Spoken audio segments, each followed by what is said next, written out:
You're listening to Champion Cinema with Chris and Chris.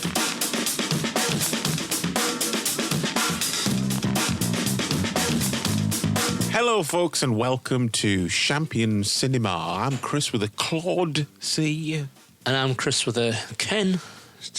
Tani. Oh, yeah, thought I'd throw a curveball. Ken, Tani, K. I'm going character name this week. Lovely. This week we start a month of pure Van Damage. With we're starting with the worst films. Yeah, we're reaching deep. We're scraping that barrel. Yeah, but like I said last week, it's for a reason, because it's like, well, we've already done Bloodsport, Kickboxer, Cyborg, so we couldn't start with the classics. So I thought we'd start with this, a film I've never been able to make it through in over 30 years.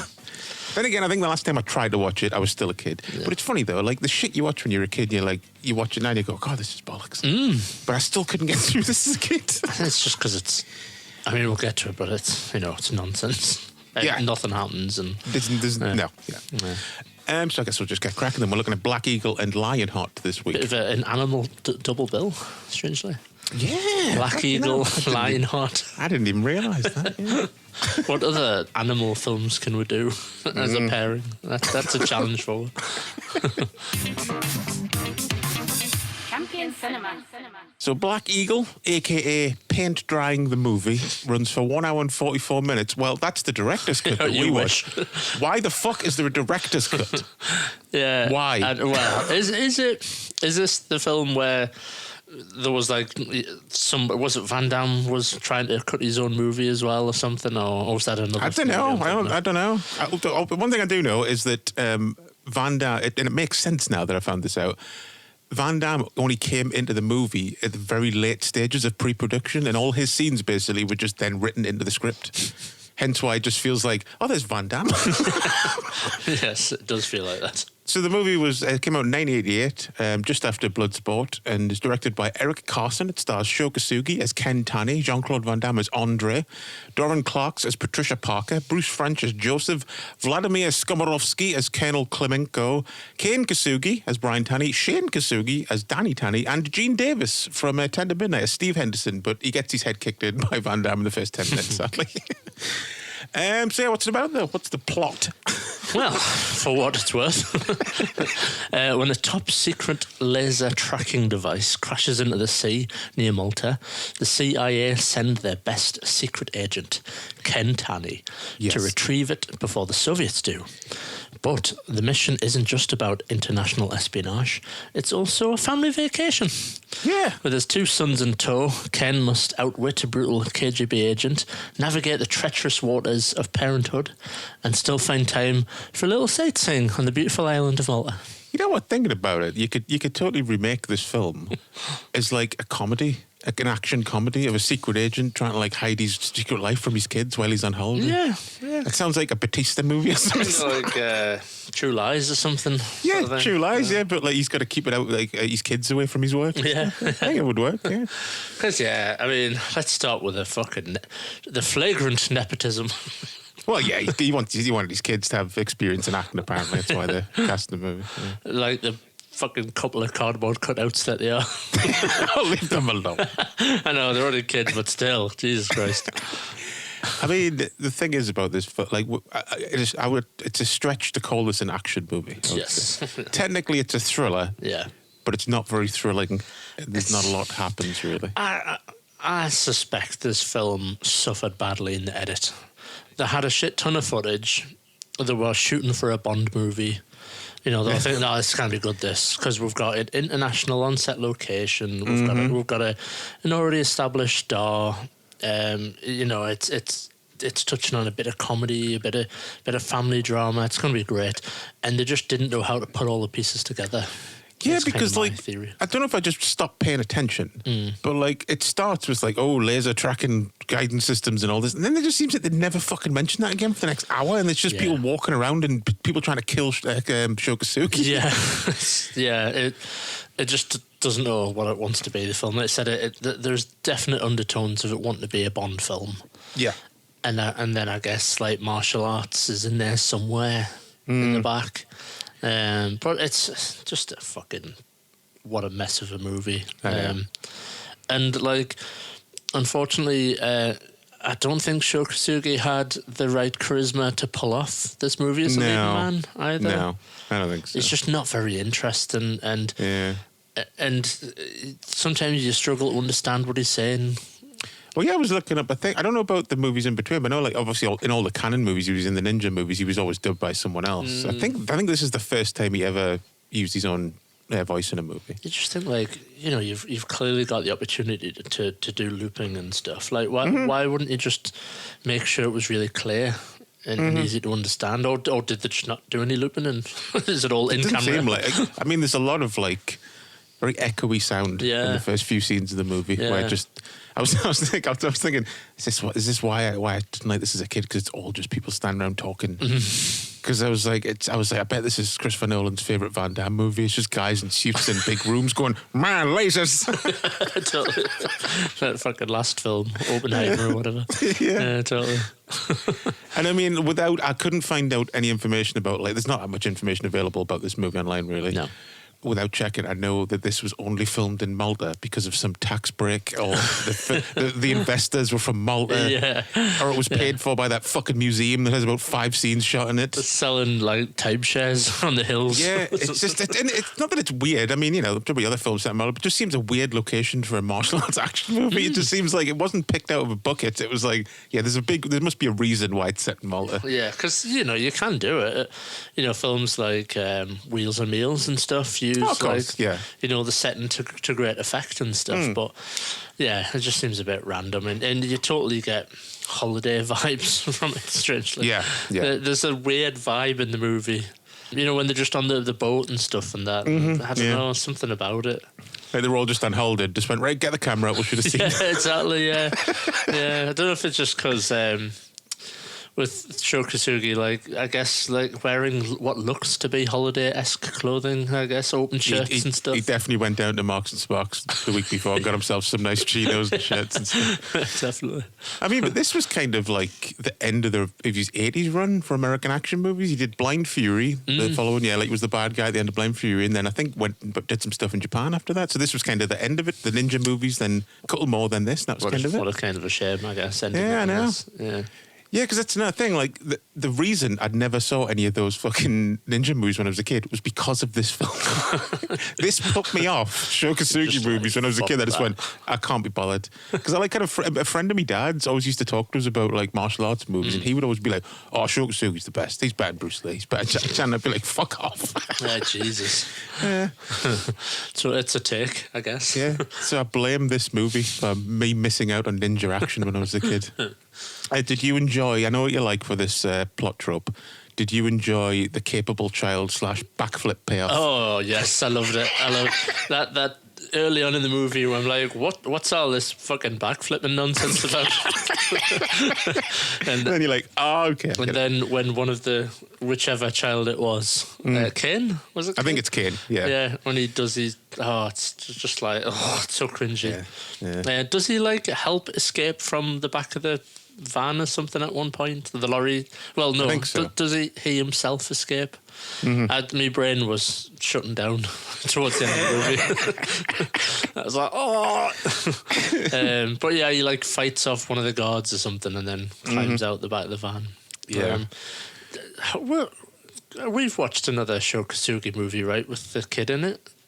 Yeah, it was Revenge of the Ninja. Yeah. Not on the show, but we'll just watch it when I was last together. Because I was just having flashbacks to like being annoyed at the COD, the like totally static faced child like doing martial arts and stuff. I was gonna say, like, if you had a problem with the backflip, I was gonna just be like, well, you know, it's okay because it's Sho Kosugi's lad, isn't it? He's bound to be hard. But let's talk about the man of the hour. Let's talk about Van Damme. Like I said, he came on late in production, so all his scenes were kind of like then written into the script. And he's like fucking Jason for the first 20 minutes. He just keeps popping up and killing people. He does. The bit where he pops out the water and kills that guy and then his head comes back out. I fucking pissed me. Yeah, say what's happening? Who's he killing? Why is he killing that person? I don't know. My mind just wandered after that because I got bored with the movie and I was just imagining like a remake of Jaws, but it's Van Damme as the shark. That would be cool. I tell you what though, it looks like, I don't know whether he's just fucking spritzed before the camera rolls, but it just looks like the Malta weather didn't agree with. He's like moist they're completely moist through the entire movie. Yeah. Even in the casino, he looks like he just stepped out the fucking sauna. Yeah, I wonder if maybe he's just sprayed him to make him, because he spends a lot of time topless and stuff, I guess. Yeah, Make him look muscly, I guess. Yeah. Bit of oil. Even when like it sort of pans over him and his missus in bed, like she's fine, but he's all glistening. He's like, I need to cool down. It's like it's in his contract. Like, I must glisten on every scene. He looks great though. I'll say that. I mean, the first time you see him when he like takes his top off on the board, you think, fucking hell, he looks like a tank. He's like really like in shape and stuff. Yeah, well, this was like fucking Bloodsport kickboxer here when he was probably his biggest like muscle like bodybuilder wise. Yeah. And he moves really well. Oh, it's fucking insane. Like when you haven't watched like some of the really early stuff for a while, you forget how just like light on his feet he is and stuff. For like such a bulky big guy, he's like, it's no wonder he was a huge star, but suddenly like out of nowhere big star back then because he just seems a total package. I think like the biggest crime of cinema, really, Hong Kong cinema, is that we never got like Jean-Claude Van Damme in like a Jackie Chan movie, like playing the villain. Yeah, the closest we got was like him being in a Hong Kong movie. Was like the first No Retreat, No Surrender, really. Yeah. But yeah, it would have been great if he went to Hong Kong for just a couple of movies. Just like seeing him like, like in a suit as a henchman, being like a bad guy and stuff. I just think like what a missed opportunity. Before he got to be a leading man himself and stuff, it would have been great for him to be a henchman in a Jackie Chan movie or something. Like a sort of Benny the Jet role. Yeah, that would have been amazing. Yeah. Yeah. Like him versus Yuen Biao or something. Oh, fuck me. Yeah, crazy. Definitely. But yeah, I enjoy the few little fights he has with, especially the second fight he has with Shokasugi, like on the roof. Yeah. It's some nice little moments in genuinely, like, not to just be like a Van Damme mark, but it's like the highlight of the movie, really, when he pops up in the little bit of martial arts and the great splits that he does, the split duck. Oh yeah, that's pretty awesome. That he repeats. It's just so good, and it makes like Shokasugi look better for it as well. Yeah, definitely. Yeah, because I was really happy with the fighting that exists in this movie for all this. There's only like 2-3 scenes. Yeah, pretty much. But the action, when it does happen, is good. Yeah, it's fine. Yeah, it's really good. Yeah, it's just, Yeah, it's the rest of the movie. It's like, is that fucking paint dry in the movie, basically? Yeah, because I mean, I did take a few notes, but I found myself more than the usual kind of just, going long chunks of time without writing anything down. I was just like, Yeah. Staying on Van Damme a bit, I liked how normally in every film there's a reason why he's got an accent. In this, there is no reason why he has a Belgian accent. He's Russian. yeah, true. It's the only time they don't do it. And I did also enjoy his super high-waisted army trousers. I'm sure they're not regulation. Van Damme's the only man who wears waists in his ribcage, apparently. It's basically the same outfit that he wears in like Universal Soldier at one point, and then like towards the end or something. Like really high, like it said like military combat trousers or something. Like he just loves his high-waisted pants. He was like high-waisting it before Simon Cowell, basically. He was the original high-waister. It's so he could get those kicks. Yeah, pretty much. Yeah. The original high-waister. It has a double meaning. That's what he was called when he was filming Street Fighter 2. Allegedly. What else? It's all out of second. Nothing, and I've wrote, nothing happens for ages. That was a highlight in my notes. I mean, there is one film that reminds me a lot of that Brandon Lee movie, Laser Mission. Oh, yeah. It's another film it's trying to be a Bond movie. It's about fucking lasers. It's about the KGB are in it. It's in an exotic location. I think that one's like set in Africa, something like that. It was just, there was so many moments where I was expecting Brandon Lee to show up because it felt a lot like Laser Mission. The only difference is Laser Mission's actually entertaining. Yeah, true. Usually for the wrong reasons, but still, at least like you can make it through and it's fun. It's just like most of this, I was just waiting for Van Damme to show up and do the splits. It's just incoherent. I think that's the thing, because we've watched boring movies before and slow-paced movies, not very well-made movies. We've seen them all, but this one just seems like boring and incoherent. Yeah. Where there's just stuff happening and people walking about. It's one of those films where it feels like it was made up as the went or something. Yeah, I don't know. Yeah, like they were just getting off the phone going, we can shoot on a boat today, go. Yeah. Or something like that. We can shoot in the museum today, go. I don't know. Yeah, there's no flow to it or anything. Yeah. I love that there's a shot at one point of like, I think it's when they're doing research on like who the lady is and who Sho Kosugi is, the bad guys, and there's just like literally just a promo shot from the film of just Sho Kosugi. He's like on the boat with his glasses on or something, and it's like, oh yeah, this is like, you know, him from the Interpol database or something. But they've just like took a quick Polaroid or something when they're out on the boat. Yeah. I like the moment where like it was like, I could imagine like what it would be if it was in Hot Shots or something, where like the woman's reading off the computer screen and then the big bad guy's like, I can read. And then she should be like, yeah, but I've got to say it because it's exposition. Yeah, totally. It honestly felt like everyone kind of looks a bit awkward there, like he was genuinely pissed off. Yeah. It's not in the fucking script. Yeah, maybe that wasn't in the script. Maybe he just like was literally shooting on everyone. But as for do you have any highlights apart from just Van Damme? Yeah, so they're all, Jean-Claude Van Damme makes a good suited henchman. He does. I always think he looks badass with the slick back hair as well, like in this and Double Impact as Alex. Yeah, it's a good look for him. Yeah. Yeah. I suppose the movie ends with somewhat a crazy stunt with the dive into the sea. Whoever did that stunt. Yeah, that honestly looks like whoever did it broke the neck. Just this mad headfirst dive, like fucking 30 foot up or something. It's like, oh my God. Yeah. It's probably some local lad, probably. They're like, if he dies, it'll be fine. We'll just move. Go the other end. Start the engine in case. Yeah, like, as well, I suppose it's quite cool how Sho Kosugi gets all Rambo'd up, I guess. Yeah, he does. He like, I don't know, is he supposed to be doing a Black Eagle thing when he gets black-faced, basically? Yeah, what does he use, like oil or mud or something? Something like oil, that, isn't it? Yeah. But he like, the way he spreads it makes us think he's doing like wings or something on himself. Yeah, he could be, yeah. Like Black Eagle, I guess. Yeah. Some sort of attempt at something. Something, yeah. Does Van Damme just basically get distracted by a woman and gets punched out at the end, though? No, he gets sucked into the boat. I mean, before that, though, when he's fighting Sho Kosugi. Yeah, I think he goes off like, to rescue her. Or something, and then he like turns so. and gets battered. Yeah. But yeah, and then like you said, the needless death by propeller, which is like, okay. I've read that, I don't know if this is true, but it probably is, even though it's very early in his career, the reason he dies like that is because he refused to be killed by Sho Kosugi. Yeah. They were like, well, you have to die, you're the bad guy. He's like, okay, drown. Yeah. Well, you made the right fucking choice.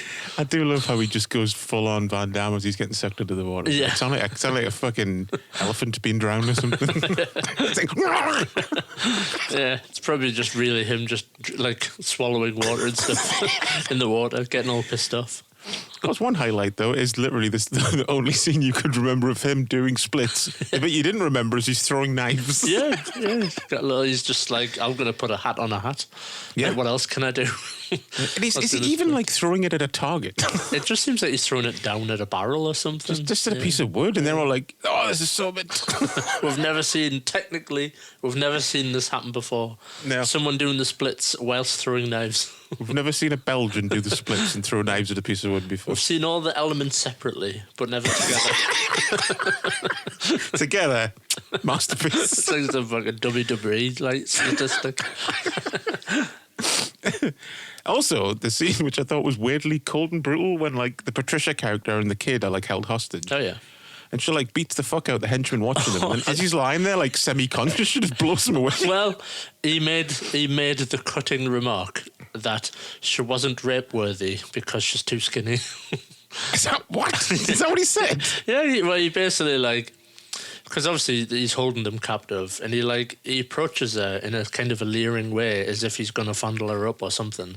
Yeah. And he like looks down at her chest and goes, "Too skinny." And then the next scene is her like executing him at point blank range. Yeah. So yeah. I remember him saying something about being skinny, but I think at this point in the movie I was fucking zoned out. Yeah. Totally zoned out. I think that was the setup, really, that he was it does seem like that. threatening sexual assault or something on her. And But yeah, I noted that as well. I thought, fucking hell. Like, just the way she does it, it's not like straight away. She like aims it, takes a minute, and then just enjoys the brutal killing of another man. And plus, like, the gun sound effects for an 80s movie are weirdly realistic. Yeah. So when she does it, it's just like a cold, like, But yeah, I think that's all we can really say about Black Eagle. Yeah. I will never watch it again. Or maybe just watch some Van Damme bits of him. I was going to say, if I was going to do it, it would be the clips of him just fighting, basically. Like, do you think this is anybody's favourite Shokasugi movie or favourite Van Damme movie? Surely not. I know. Yeah, because it's off-putting right from the very start. I mean, because it starts with like radio chatter or something. Yeah. And it's just like, what's happening? I was like annoyed 5 minutes into the movie, basically. I was like, oh God, here we go. Makes you feel like a mum watching it. Like, what's happening? Who's he? What's he doing? Why are these kids there? Does he know karate then? Does he? So he's the bad guy, is he? Yeah. What happened to the laser? This Shokasugi fella, he's a bad guy, isn't he? He's getting all wrong. I seen him, man, in the ninja films. But as for Blu-rays and stuff, the UK Blu-ray from 101 Films, bare bones, nout. But it comes in a set with, I think, Death Warrant and AWOL, Lionheart. The US Blu-ray from MVD Rewind has both cuts of the movie, over 90 minutes worth of interviews and featurettes and deleted scenes. So it's a pretty good set. More movie, more deleted scenes. If shit was put in to make a director's cut, what the fuck did they leave out? I mean, just walking about. Maybe it's like all the coherent like bits of the movie that would pull it all together. Yeah, they left the fucking plot on the floor, apparently. Yeah. And look, we're not trying to be snobby. If you've been listening, if you know we're not snobby, we don't demand fucking Shakespeare from an action movie, but just now, there's no story. Yeah, there's just nothing to grab onto, and it's just it's boring at its worst and incoherent, and yeah, just a total missed opportunity, really. With it's somewhat clearly a talented cast of people, great location. Like, yeah, could have been a really good movie. Well, imagine, Shokasugi had a big fucking cult following in the 80s with all those ninja movies he made at Canon. Mm-hmm. And then Bloodsport comes out. That's a massive, favourite. And then you hear, Shokasugi and Van Damme are starring in a movie. You'd be like, what the hell is up? And then this comes out. Yeah. Totally. It's a total missed opportunity. Champion Cinema. Right, so Lionheart, a.k.a. AWOL. Yes. AWOL in this country, right? UK. I always get it the wrong way around. AWOL, yeah. Which title do you prefer? I'm used to AWOL. Well, I was, but whenever I hear anyone mention it online now, it's always Lionheart that mentions. I've kind of got used to that. Yeah. But when I think of the film, I always think of the video box, which was AWOL. Yeah. So, I suppose it's one of them rare occasions where both titles work independently and equally. Well, it's got about 4 titles as well. One, Leon, which works, and Wrong Bet, which I think was the original title. Which kind of works for at the end and stuff. Yeah, they all work. Yeah, it's interesting. But released a couple of years after Black Eagle in 1990, with a runtime. I made note of 105 minutes. What hours was like? What 1 hour 50 minutes? 1 hour 50. We watching the cut and paste. What is the international version? An HD version of the international version. This alternate cut. Yeah. See, we don't just scrimp here. We watch as much of the movie as we can. Exactly. So it was released under the name Lionheart, Full Contact AWOL, Absent Without Leave, and it was the full title, wasn't in the UK. Directed by Sheldon Lettish, I think it's called. I think it's Lettish. Lettish. I think Lettish. I think so. Fucking Lettish. I don't know why that just made us laugh. Starring, of course, Jean-Claude Van Damme as Leon. Harrison Page as Joshua. Deborah Reynard as Cynthia. Lisa Pelican as Helene. Ashley Johnson, young Ashley Johnson as Nicole Gaultier. Apparently, Brian Thompson of Random. Thompson appears. I honestly forgot he was in this. Starring as Russell. Here's the name that I should have practiced more. Vojislav Govedarika as Sergeant Hartog. And a whole bunch of other people that I just can't be asked to say. A lot of familiar faces, though. Yeah, it is one of them films where you're like, oh, I know him. Get Googling. Because you got Tong Po in there as well. Oh, shit, yeah, of course. Yeah, I forgot. Yeah. So what's it about, then? Well, Van Damme plays Leon, a French legionnaire who deserts and flees to America when he receives news that his brother has been immolated by some drug-dealing motherfuckers. He gets to LA where he becomes embroiled in the world of illegal underground fighting in an attempt to help his brother's wife and daughter. Dicks are punched, faces are kicked, and buttocks are bare. yes. Very, very Van Damme-esque move. You want to know a weird fucking coincidence, though? We've essentially Eric Carson, the director of Black Eagle. Yes. He produced this movie. Oh, bloody hell. We've chose that. Well, Eric Carson double bill today, totally unintentionally. Nice. He was originally going to direct it, but then he just produced it instead. Mm. Yeah. And he plays the doctor in the movie as well. Yeah, cool. Right. The one that tells him about his brother. Yeah, who's... yeah, is he in on it, I assume? I don't think so. Because it comes off very sus. Van Damme's like, did they catch who did it? He's like, listen, forget about that. Don't worry about them. It's like, what? Why is he fucking defending the people that savagely burnt his brother to death? Yeah, because you think at one point he's going to go down the like Charles Bronson route or something and like track them down, but no, they just literally forget about it. It's a funny movie. It is. Yeah, it's been, like I said, it's been a long time since I last watched this. I was like probably 10, 11 last time I watched it. I think it's it's far more enjoyable than Black Eagle.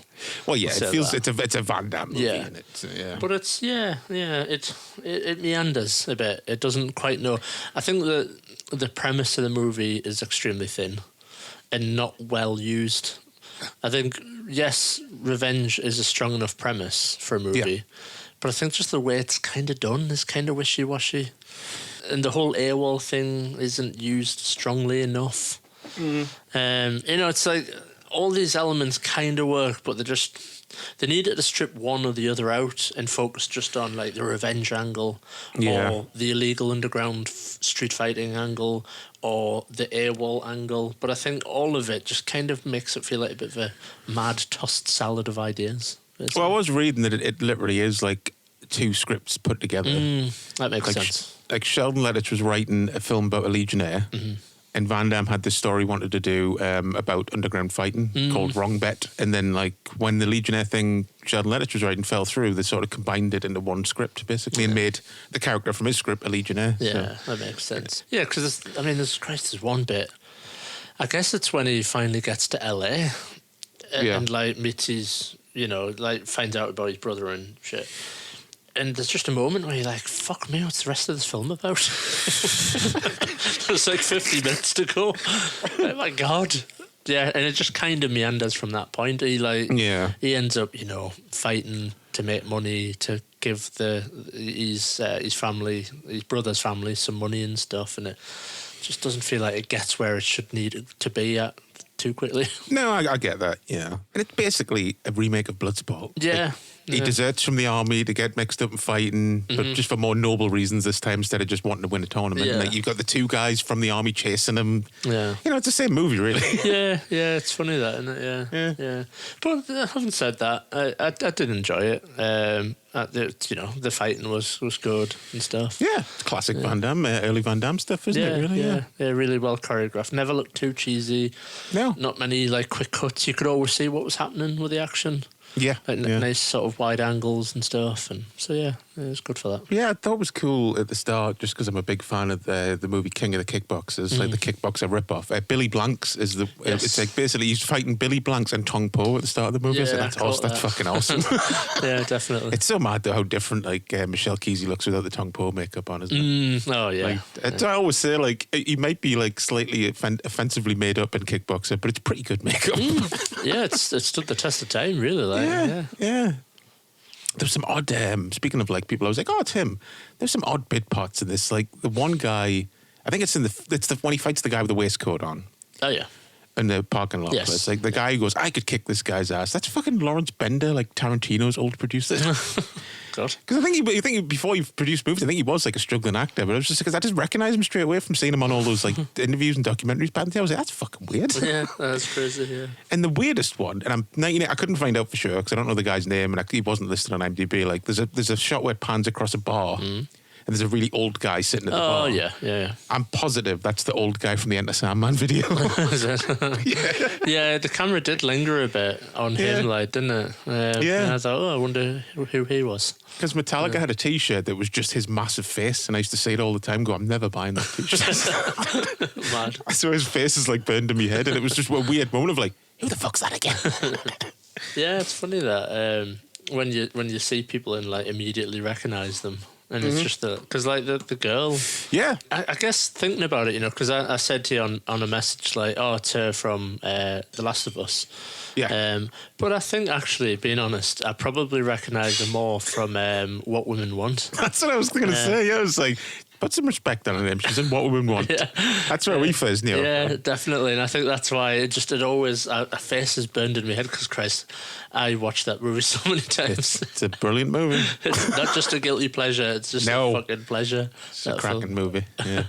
Although I always worry that it's not aged too well. I don't know. I watch it now and then, but does it get worse with each year? Who knows? I haven't seen it for a while. We should watch it next time we get together. We'll Yeah. do an unlikely Mel Gibson sort of double bill.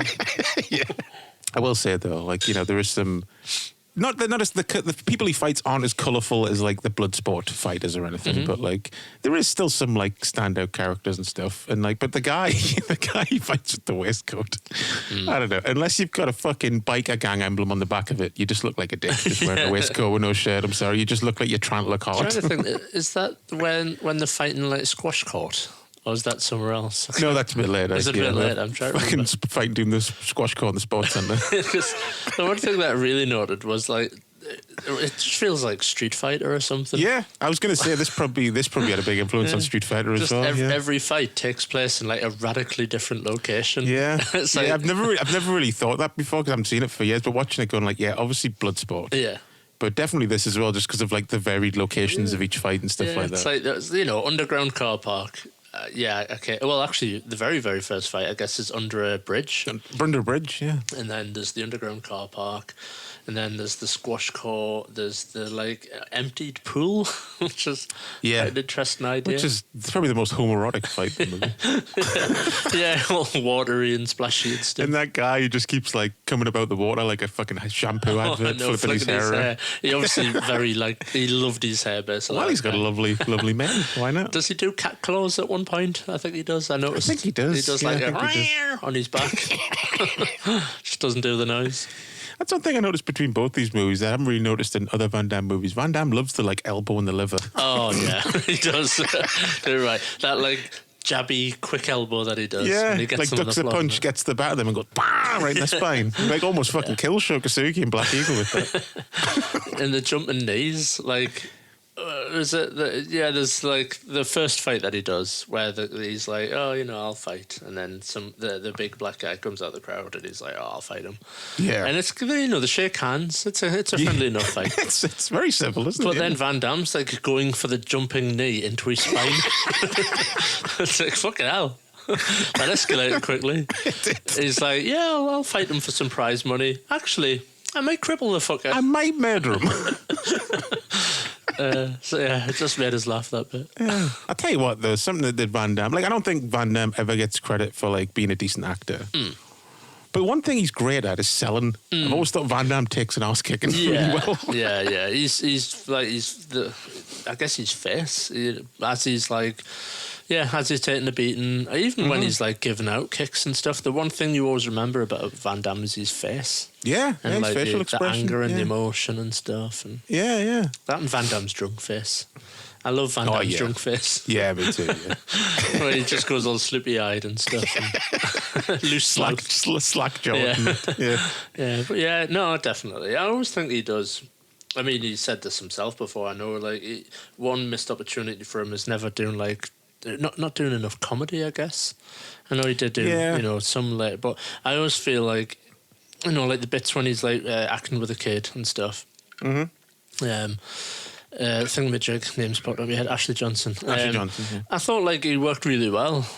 I'm surprised we never got like a cop and a half type movie or something. I know, because everyone did at least one back then in the 90s. Yeah. Everyone had a like Arnie did like Kindergarten Cop Twins, Stallone did Stop My Mom Will Shoot, and Oscar, but like he never really did back then. He's done a bit of comedy now and then. Yeah. There's just But so never many really films, had a- aren't there? Like K9, all those animal films that came out. Yeah. Could have done something like that. Because the scene where I can't remember what's going on, but he shrugs his shoulder and she shrugs her shoulders. Yeah. And I just thought, it's a kind of a cool scene. Like, I think he would have worked really well in a movie like that. As for like the international cut we watched, like it just feels to me like all the stuff that was trimmed was just trimmed by, it was Universal who released it in America or something, I think. Yeah. Like it just feels like that stuff was trimmed just for pacing. Yeah, just to make the movie snappier. Yeah. Yeah, because half the stuff it's not like this is an international or like an extended cut where there's extra action or violence. None of that. It's just like snippets at in dialogue or like the end of scenes or the beginning of scenes and stuff. So It's interesting as well, isn't it, that the quality like changes slightly. Like, yeah, I don't think there's like an HD version of the international version floating around. So it's just taken from either there's just an older print, like an remastered print, or just a DVD or video or something. Yeah, it's kind of fascinating. I think that would be a cool like extra feature to have on many discs. You know, like not necessarily the quality dips, but I don't know, maybe they could do something like put a symbol on the screen or like put it in black and white or something. I don't know, the extra scenes. It was interesting to be able to note whenever there was an additional bit of footage. Yeah. Like I said, oh, you mean like on extended cuts, like have a little indicator when something's different? Yeah. Just that would be cool, you know, like because that Ulysses cut of Waterworld, you know, I kind of knew a lot of the time. I was like, I don't think that's in the theatrical cut. Yeah, but it would be handy to like be able to pinpoint visually, like, right, that's an extra bit. That's an extra bit. Yeah. Just what I was thinking about it randomly when we were watching this film. Yeah, like you said, you can definitely tell what's new and what isn't. Yeah. And like you said, most of the time it's nothing really. It's just it's the camera lingering for like one or two extra lines of dialogue. Yeah, or bits that just make like, because obviously when the quality changes back to what would be the theatrical version, you can just see the cut it because it just flowed better. Yeah. Scene to scene, shot to shot type of thing. One character that I was very confused about for the entire movie, and I guess it was kind of the point of it, is the Cynthia character.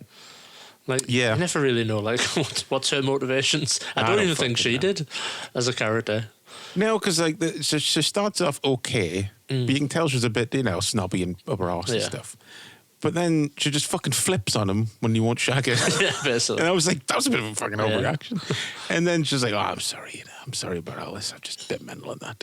And then and I was thinking, so is this not going to do what I think it's going to do? And they're actually decent. Yeah, and they're actually going to look after him. And then at the end, she's like, all the money on a tiller, please. Not you, bitch. She gets a comeuppance, I guess. Yeah, she does. Yeah. Like, it's the brick top ending, basically. Yeah. Where the bet goes wrong and she tries to hightail it. Yeah. Gets pulled back by the pikeys. Like, I was kind of hoping at the end. When he kicked Brian Thompson, he was just going to kick her as well. Yeah. Again, if it was like a Naked Gun or a Hot Shots type movie, he probably would have. Yeah, definitely. And of course, the guy who plays Attila is Michelle Kesey's brother as well, the guy who played Tongpo. No, that kind of makes sense, because I did make a note, not to be like nitpicky and arsey about the film, but I was thinking like, why cast him? He's not like massively visually interesting, really. I don't know. I thought he had a good look, but he's quite big with the big sideburns and the long hair and stuff. I think he looks quite good. I just think though, like in a movie where you've got Brian Thompson on the payroll, why wouldn't you just have Brian Thompson be That's fair point. The big fighter at the end. Van Damme liked to give his old mates like movie roles. Yeah, true. But I do like the what is this film's Noxu Cow moment when all the crowd start clapping and sync to like get him going, and then he does the big comeback. Classic Van Damme finale template stuff, isn't it? Did you love the big musical swell as well at the end? Yes. Of course I did. It's still no kickboxer, but I liked it. Just like ridiculously over the top when the two French lads, I think they're French, they're like taking him back to finish his whatever. That bit. I thought you meant in the fight. Oh no, I mean the very very end. Yes, I know which bit you mean now when he comes back. Yeah, and he comes running up the street, but the music's like so over the top. It's like totally the wrong piece of music for the movie. To be honest, I quite liked the score, especially all the saxophone that's in it, especially at the beginning and stuff. I was like, oh, here we go, sax. Yeah, it was John Scott did the score. Yeah. Which I know. I'm just gonna have a quick look. I feel like I've seen his name before in a few things recently. Where is it? Oh fuck! I should have prepared this better.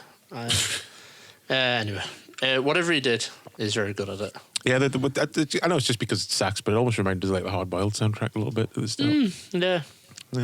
I think for the main part it works. I just think I'm certainly at the end and stuff. It's just like, oh my god, calm down. Well, too much music. They weren't exactly subtle back then with like, this is the emotional part. You should be emotional now. Yeah, true. Listen to the strings. Just how many instruments have we got? Use all of them. It's like, do you want strings on this? Which ones? All of them. Everyone. He just goes all Leon. He goes Leon. Yeah. Was there anything we've missed that you would like to converse about? I made the note. Did that German guy just say we could be at war with the wait a minute. Is that in that film? I'm not leaving that. No, I thought you would. It's a line from the movie, so technically. When did he say that? It's at the start of the movie, because here's a criticism. What happened to that guy? The like, I guess, is he supposed to be German? Or whatever, the general guy? I don't know. General, what was he? Sergeant Hartog. He's in the fucking French Foreign Legion. Yeah, but he sounds German. He does. And he's got a name, Sergeant Hartog, so that sounds German. Yeah. But he basically says, I think in response to Jean-Claude Van Damme's character wanting to, leave to go see his brother, he says, like, we could, for all we know, we could be at war with the... And I'm pretty sure it's a racial slur that he says. And I was like... I just looked up. I never rewound it because I couldn't be asked. But I was like, I think he was just extremely racist there. I have to go back and check. In an old school way. Yeah. But more on his character. Yeah, like, I guess at the start of the movie, I was like, no, yeah, he's the villain, obviously, throughout the entire movie. But apparently not. It just stops being in the movie, like, 20 minutes in. Now you just got to remember that when those two poor buggers go back empty-handed, they're probably going to get killed. I know, yeah. And to be fair, I mean, he was an extreme dereliction of his duty by going AWOL. I know, but come on. We don't know the full history. He might have been a dickhead the entire time he was there. And they're sick of his shit. They're like, oh, there's that fucking Leon arsehole again. Oh, now we'll have to go home and stuff. You're full of shit, man. You're full of shit. You're lying. Exactly. Fucking Lionheart, all right. You fucking lying shite, you. Oh, shit. We forgot to talk about the biggest bit in the movie. Yeah. Van Damme's arse. Well, yes. This is like, I think this was the first big ass shot he ever did in his career. Yeah, of course it is. Where he's just like, it's a beautiful sight. Especially because he's shy of getting out of bed. Like, he wakes up and he's not got any clothes on. No. And he's like, oh, I don't want to get out of bed because I haven't got clothes on. So she hands him a robe. And then he's just like, and just walks out of the room with his butt on show. Yeah. So it's like, well, why didn't you just do that in the first place? He might just be shy about the old meat and two veg, but he's quite proud of his arse, all the squats, Well, yeah, it was quite gratuitous. It was. Yes, Jesus. Which I fully expected was his idea to do that. Oh, most likely, yeah. And that most likely got him a lot of female fans that were forced to go see this with their boyfriends back in 1990. I mean, they were probably already like, oh, he's handsome, isn't he? And then they saw that and they were like, lifelong crush right there. Just a few of the things. I chuckled at the immediacy of him getting off a boat, getting straight into a street fight, and like basically that same day being in like a more upper class street fight. Yeah, making a best friend. Yeah. And he's straight in there in like the high leagues. Yeah, they just haven't got any time for like development. They're just like, boom, straight in there. This is an underground thing. Now you're fighting in this like high level tournament, etc. Yeah, when movies are like too easy, when shit like that happens, I'm just like, well, this is the story when that does happen. Yeah, exactly. Just gotta, you can't waste time in a movie like this. You just gotta get like straight on with it, basically. That's just one thing you realise when you've watched like a few new movies and then you haven't watched anything from the 90s or the 80s for a while. You go, they just didn't piss about back then. They were like, we know what people came to see. We don't need a fucking 8-hour origin story about how we joined the fucking Foreign Legion. Yeah, well, that's it. Imagine if they did it now. Oh my God. I know. Yeah. I just think this with every old film I haven't seen for a while, and it just like reminds us of just how much less time consuming it was to watch a movie back then. I made note of there's a montage, of course. We should give a shout out to there is a montage, the shopping montage, which ends with a sly wank in the changing rooms. I'm assuming that's what's happening because she like fondles him down there. Oh yeah, and his budgie smugglers that he's wearing. I noted the budgie smugglers. Yeah, very pocketed under. It looks like a fucking jockstrap or something. It does. Yeah. That's for all those high kicks that he does. You never know. It is, yeah, exactly. That lifts his tackle up so he doesn't clem himself. Yeah. One scene in particular that made us cringe was the scene where he's like walking about in the streets and he sees a pretty white lady who just happens to be homeless with a pretty little white child. Yeah. And they did look very theatrically homeless, didn't they? Really, like Oliver Twist. Here's an old cardigan, there's a bit of soot on your face. Yeah, and then he's all just, here's some money, and it's the idealistic version of what homelessness is like. Yeah, it is. It's definitely the movie version of homelessness. Just like, fuck off. Would he have done that to the same like toothless like old hobo guy who's like got a bottle of beer in his hand? Who's asking if he can suck his dick? Not on camera, he wouldn't. Not on camera. I don't even know what I'm saying.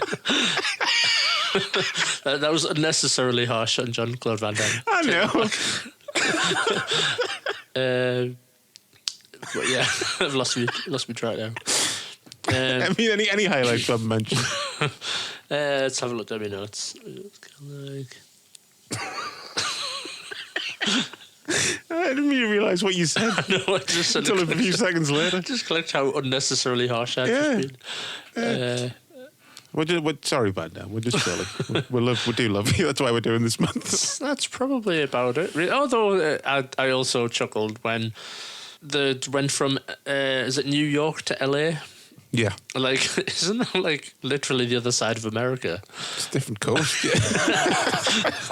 There's a big chunk of this movie cut out where it was him and Joshua on the road for 41 hours. Basically. Yeah, they got the bus.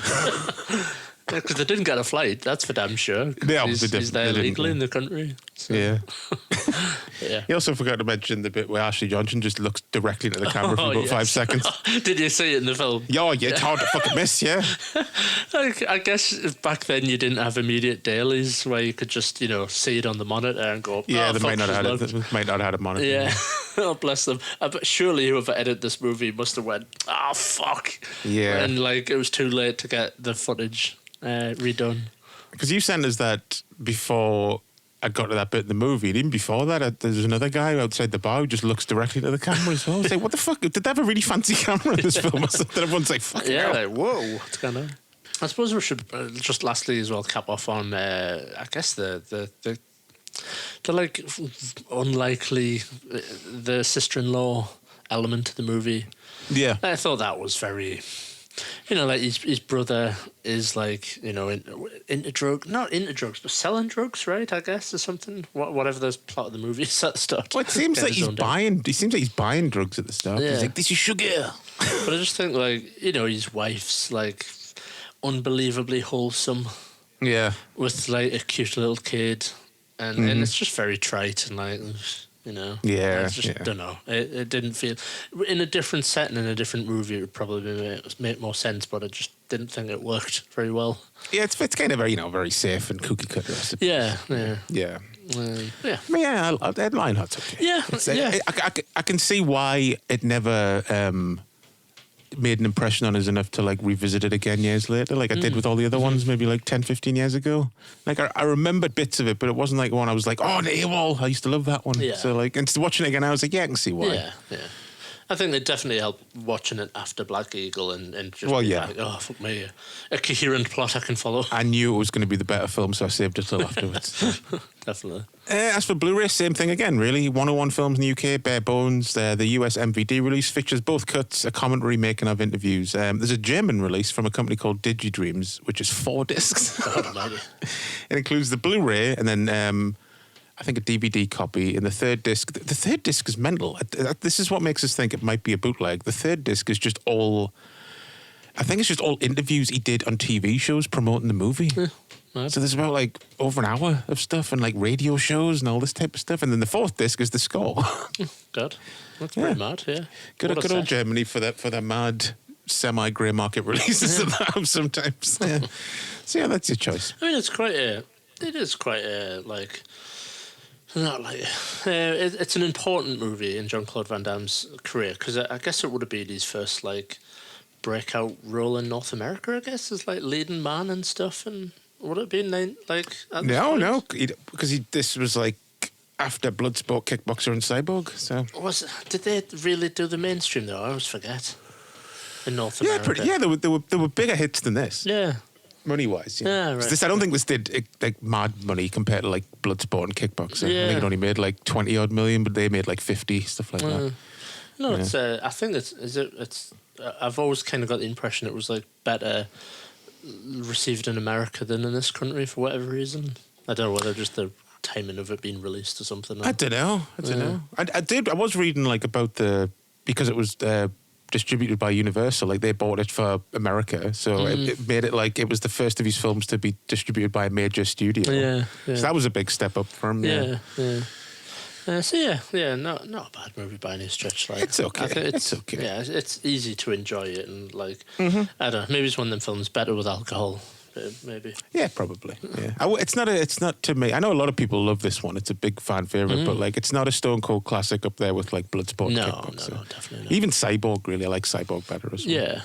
Yeah, same. And I suppose we're not really talking about any art or anything. There is no art, just to confirm. Really, It's amazing no one's put hours into doing Black Eagle art. I'm telling you. him just doing the splits on the boat. Yeah, Gonna get that shit commissioned. I'll just do a poster of Shokasugi and his sons walking around a museum. Oh God!